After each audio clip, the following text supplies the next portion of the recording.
ராசரசபிதா மைந்த தேசுலாபசுதா நந்த இயேசு நாயகனார் சொந்த மேசியானந்தனே.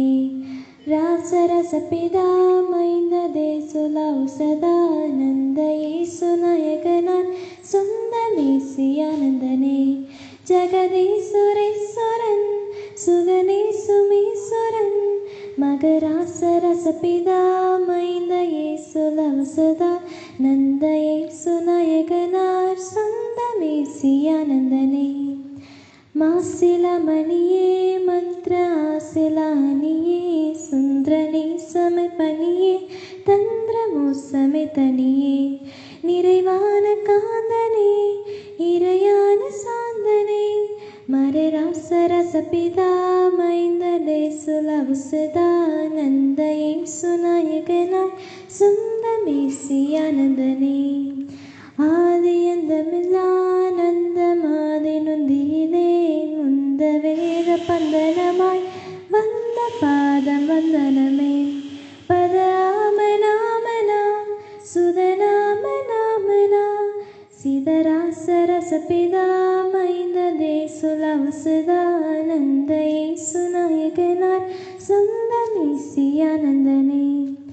வீடு தேடவுமே தந்தை நாடு கூடவுமே மைந்த கேடு மூடவுமே விந்தையோடு பாடவுமே நரவேடமே வினான் கரநாடு கோவினான்.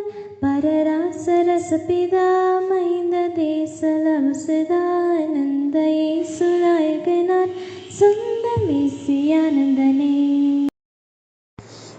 காலை நேர தியான வேலைக்கு அவங்களை வாழ்த்தி வரவேற்கிறேன். இந்த நாளில் கூட நம்மோடு கர்த்தர் பேசுகிற வேத வசனம் மெஸ்ஸியா தீர்க்கதரிசி புத்தகம் 60ஆம் அதிகாரம் 2ஆம் வசனம்.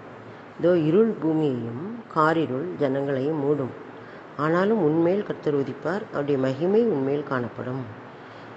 இருள் பூமியையும் காரிருள் ஜனங்களையும் மூடும். இருள் அப்படின்னாலே சூரியன் மறைஞ்சிட்டுனா உடனே அங்கே என்ன ஆகிறது? இருள் உண்டாகிறது.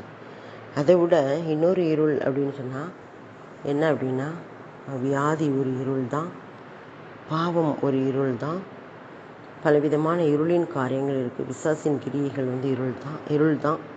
இப்படி இருள் பூமியை மூடும், காரிருள் ஜனங்களையும் மூடும். காரிருள் அப்படின்னா ஜனங்கள் அறிவில்லாமையினால் சங்காரமாகிறார்கள் ஜனங்கள் அப்படின்னு சொல்லப்படும்ல, அந்த வார்த்தை தான் இது குறிக்கும். இருள் பூமியையும் காரிருள் ஜனங்களையும் மூடும், ஆனாலும் உன்மேல் கர்த்தர் உதிப்பார்.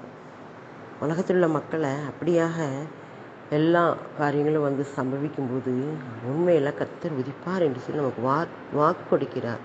அவருடைய மகிமை உண்மையில் காணப்படும், கர்த்தருடைய மகிமை நம்மேல் காணப்படும் என்று சொல்லி வாக்கு கொடுக்கிறார். இந்த உலகம் பொல்லாங்கனுக்குள் கிடைக்கிறது என்று சொல்லி வேதத்தில் நம்ம வாசிக்கிறோம்.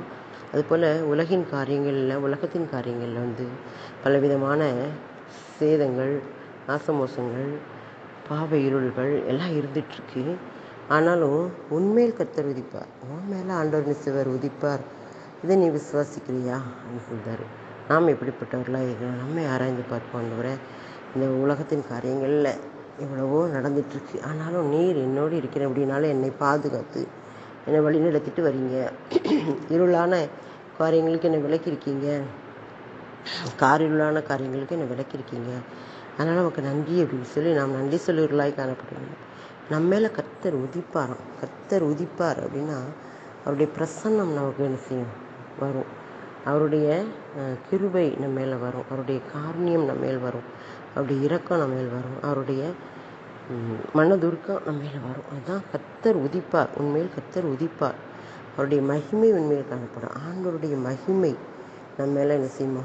காணப்படும் அப்படின்னு சொல்லப்படுது. மகிமை அப்படின்னா அவருடைய பிரசன்னம், உதிக்கிறது பிரசன்னம் எல்லாம் ரெண்டும் ஒன்றா தான் இங்கே சொல்லப்படுகிறது. அவருடைய மகிமை உண்மையில் காணப்படும், உண்மையில் கர்த்தர் உதிப்பார்.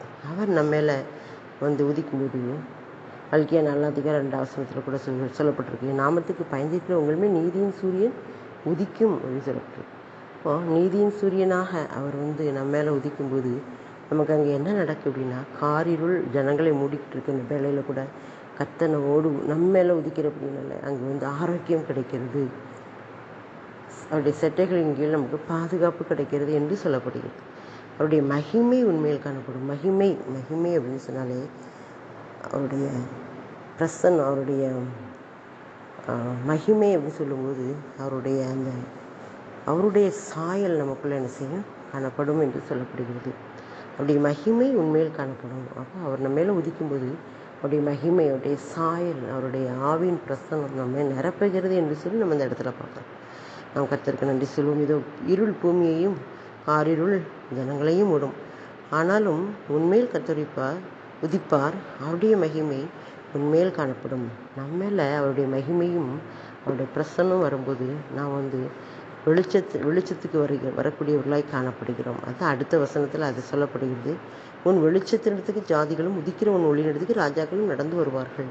அப்படி நம்ம மேலே ஒரு வெளிச்சம் காணப்படும் போது அங்கே என்ன பல ஜாதிகளும் நம்ம நோக்கி வருகிறவர்களாக இருக்கிறாங்க. அந்த ஒளியை நோக்கி ராஜாக்கள் நடந்து வராங்க. ராஜாக்கள் அப்படின்னு சொன்னால் உலகத்தின் ராஜாக்கள்னு சொன்ன பெருமைக்குரியவர்கள் எல்லாம் ஆண்டோடைய வெளிச்சத்துக்கு நேராக நடந்து வரக்கூடியவர்களாய் காணப்படுவார்கள் என்று சொல்லி நம்ம இந்த வசனத்தின் மூலமாக பார்க்குறோம்.